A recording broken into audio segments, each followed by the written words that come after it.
வணக்கம். இன்னைக்கு 10 நிமிஷத்துல செய்யக்கூடிய பால் அல்வா எப்படி செய்யறதுன்னு பார்க்கலாம். 200 ml அளவுக்கு பாலை காய்ச்சி ஆற வச்சு வச்சிருக்கேன். 100 கிராம் அளவுக்கு சர்க்கரை, ஒரு பிஞ்ச் அளவுக்கு குங்குமப்பூ வச்சிருக்கேன்.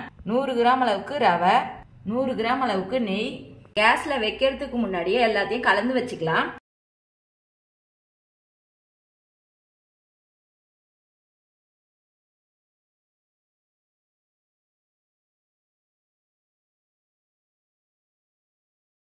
நீங்க இதை எல்லாத்தையும் நல்லா கலந்து விட்டு அப்புறமா கேஸ்ல வச்சுக்கோங்க.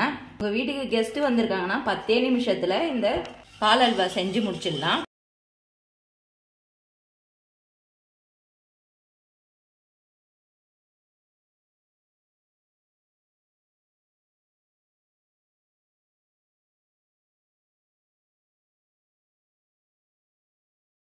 சிம்ல வச்சு கலரிக்கங்க.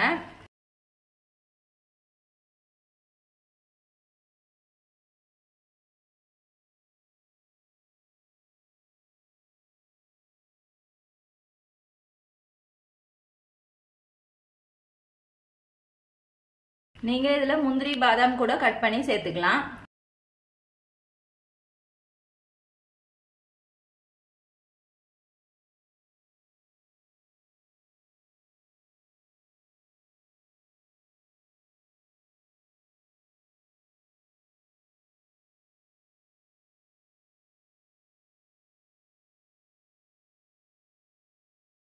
இப்ப கேஸ் ஆஃப் பண்ணிக்கலாம்.